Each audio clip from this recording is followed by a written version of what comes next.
Okay, before I forget to film, like I've been doing all week, just gonna explain quickly what we're doing. We got the pad here, the platform is on thawing, so we're just taking out a lot of manure and snow and ice, because it's like 3 degrees now, so that's what we're doing.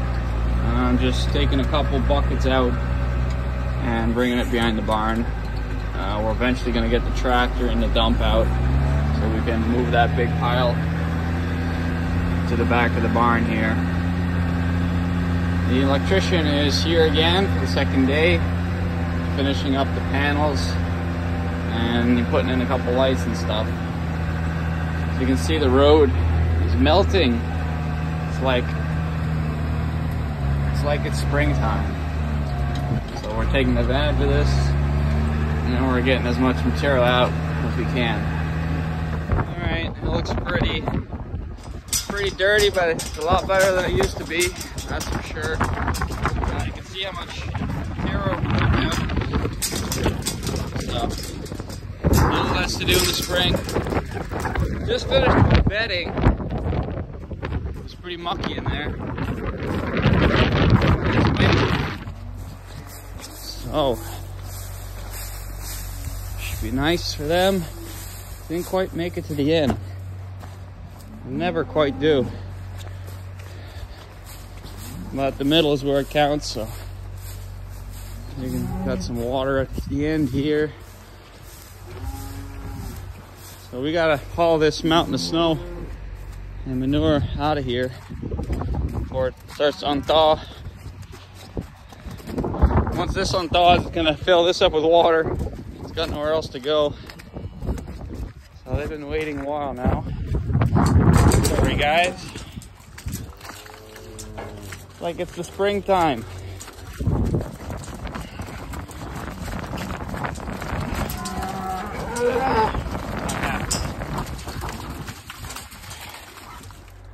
Alright, here are the steers. Just did bedding in this barn. It was pretty sloppy. I had to drive in after to get some bales. So I pushed it down. Should be good for the day though. They're looking good, these steers. They're just a little crazy, full of energy. As soon as you start feeding them grain, they go nuts. So this is how it is now. You just do one fast movement and they just run. Anyways, there's some pretty nice looking calves here. That one's nice. They're all looking pretty good. We've still got one stag that's left out here. We don't know exactly which one. Anyways, so I'm gonna give a bale of bedding to the cows also. We got a calf that crossed over. And we got our replacement bull from this group that we moved over the other day. So this is a 2-year-old bull, but this is our yearling bull here. He's a little gray one. And behind him is one that the elastic came off, so he didn't get castrated. So we got to recastrate that guy. Yeah, it's slippery.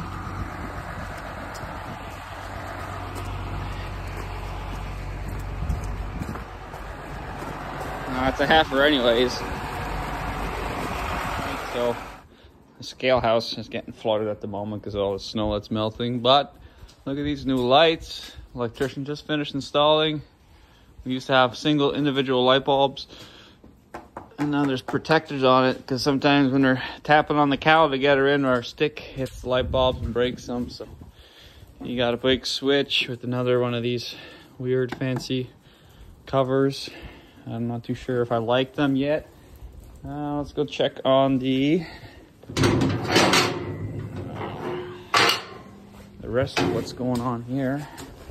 This is probably stiff. The panel. Ooh, look at that. New panel with what the hell is this freaking thing? Cool. Lots of cool stuff. Yeah, you just put one. I told him to put two. But I mean, I don't think we use that more than that. That's good. Same here, all industry commercial switches, which is good. I like that. And he put a light over there in the alley so that we can see when we're pushing on the feed at night. Cool. Okay, so we're in the office again. Looking at Grainger here. Here's this ceramic insulation, 24-inch by 5 feet long. So basically, that's what I need for my evaporator for maple syrup. I'm getting back to that project.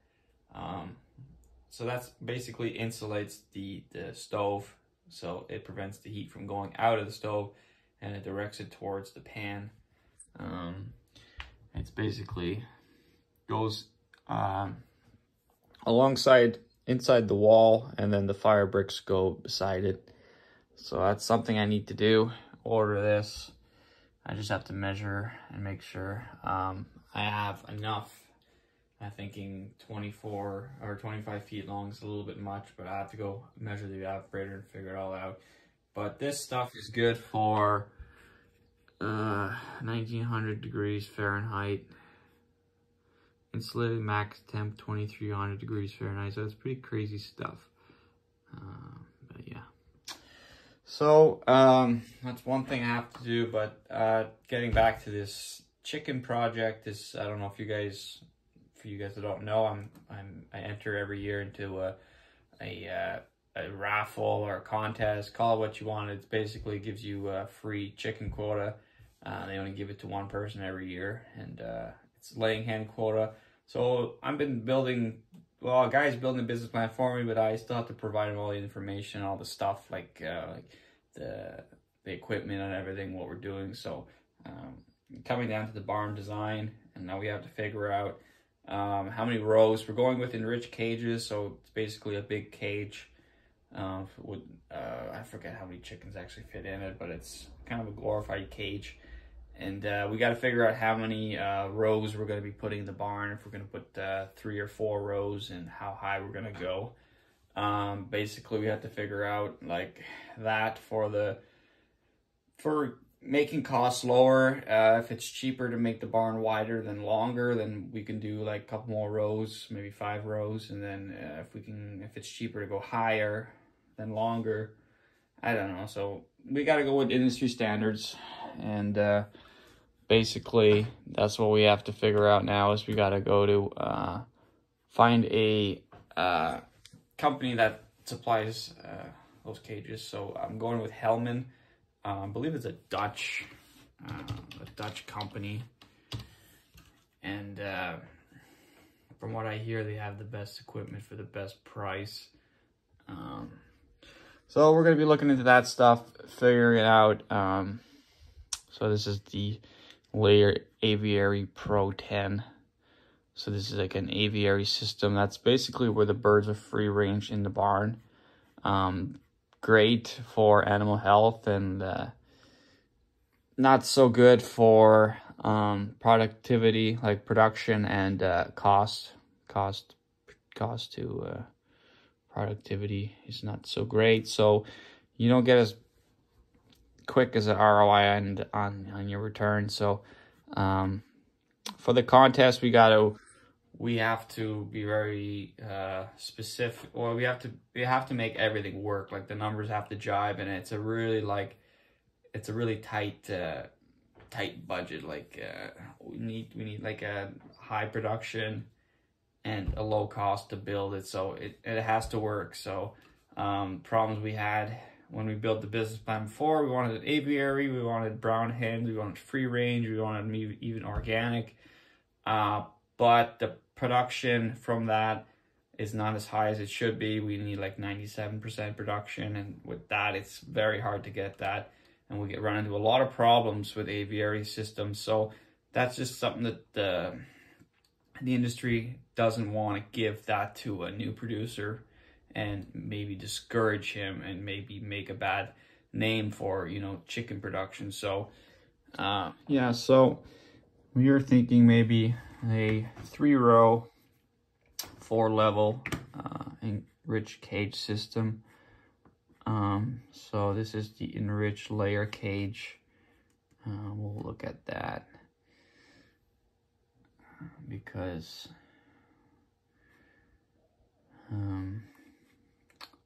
we need to know some details about it. We also have to, oh yeah, look at that. So 3, 4, go up to 8.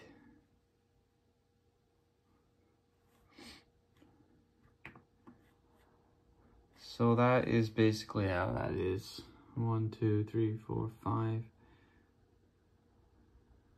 It's a 5-tier.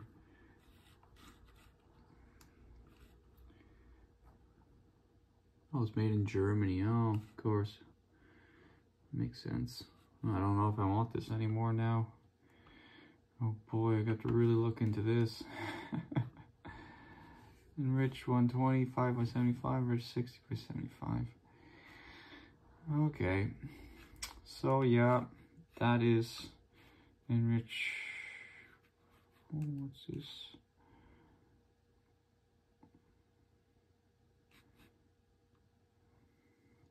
So we have to make up our mind and give them a call, talk with them, and see, get a quote and see what it costs. This equipment is probably around 100,000 for the equipment in the barn. When everything's said and done, it's well over $1 million for a barn like this. So we'll get calling some people and try to get that number low. So we got the jack finally. It's a 2-speed Butler, same as the other one. Now we got to rig up. We got a big old plate in here, but he wants to weld it to support, not just to this sheet metal.